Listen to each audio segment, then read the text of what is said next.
My father bought the farm in 1932. Of course, I was raised up on the farm. A typical day, well, I got up at 3:30 in the morning, 7 days a week for 50 years. I'd always go to the barn and milk.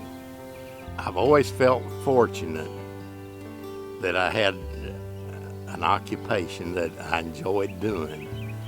And there's always something different every day. It's something challenging every day. And even at my age, when you talk about quitting, you know, I just can't get there. I just don't want to do it. I've got more bosses than anybody in the United States of America because every one of my cows is my boss. But on the other hand, I'm the only one that calls the shots. Being a small dairy farmer, you do get a lot of experience in every field that you touch.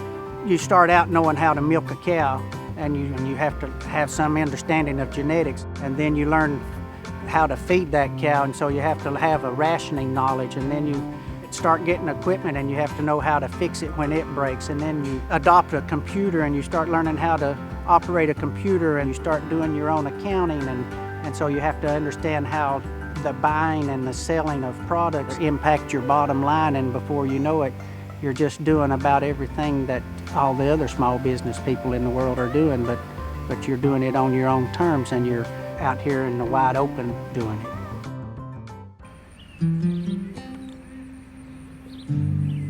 Well, I think one of the things farmers have to do, and they do, is stabilize their community. In fact, we have an open door here all the time. We enjoy people to come and visit and see what's going on. It's to provide opportunities for school kids to come and take tours. We've had church groups come, we've had high school groups come, we've had preschool kids come, we've had a lot of different groups come.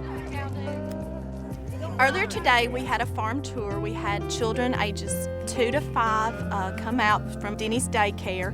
We had about 15 children and their parents. We had them feed the baby calf, which was probably the highlight of the tour. The kids really enjoyed doing that. Then we took them into the dairy barn and showed them where the cows milk. The cows stand out there in the holding pen and they wait. And they've got fans on them, and they've got water on them to keep cool. We like to educate children regarding where their milk comes from. A lot of kids don't know, but it comes in a carton. You know, they don't know it comes from a cow. And so we like for them to know the process that they get their milk. Oh, she's got a little milk there. We have children come here a lot that parents bring, and we do, you know, one-on-one tours all the time. Any questions, anybody? How many times do you milk them a day? We milk twice a day. We milk at 4 in the morning and 4 in the afternoon. I think it is wonderful for kids to experience this type of environment. You know, in these days and times, there's not many places like this left. The more school children that we can bring out to the farm, that we can let them see, you know, the calves, the cows, how the whole milk process works, and try to educate them at an early age, and then they'll have kind of a more of appreciation for dairy farming and agriculture in our country. Dairy products are an essential part of our food chain. It's a higher quality product now than it probably has ever been in history. We continue to try to make it better. There's no food more tested, more regulated, more scrutinized than milk. There's probably no food that you consume with more confidence than you can dairy products. So you know the quality that you're getting, and it's easy to verify. So dairy is the safest food that you can consume. Milk is such a wonderful product, and it is so well taken care of, from the dairy farm all the way to the grocery store. And I don't know of any other food that is that carefully watched. It's never touched. When you go to the grocery store, you're going to have the best product out there. It's not going to taste funny in the springtime or other times of the year. It's going to taste like white heaven, and it is the best thing there is.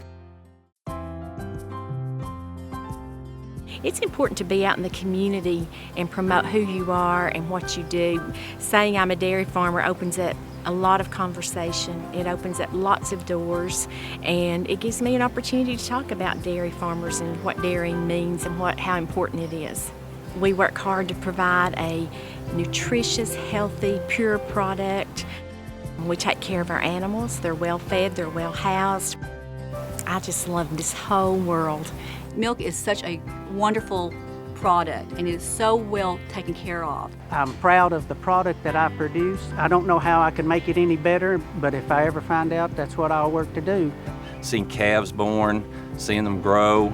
Help drive the tractor, probably before we could even reach the pedals on the tractor. I kind of feel like I was a pioneer and still am a pioneer in learning new things. I'm Amy McPhail, I'm Tim McPhail, and I am dedicated to dairy. I'm Bland Doherty, a third-generation dairy farmer from Tennessee, and I am dedicated to dairy. I'm Celeste Blackburn, a third-generation dairy farmer from Tennessee, and I am dedicated to dairy. I'm Vic Arwood, a dairy farmer from Tennessee, and I'm dedicated to dairy. I'm Albert Blackburn, a sixth-generation dairy farmer from Tennessee, and I'm dedicated to dairy. I'm Kathy Doherty, a dairy farmer from Tennessee, and I am dedicated to dairy. I'm Mac Pate, a dairy farmer from Tennessee. I'm dedicated to dairy, my cows, my milk, and my land.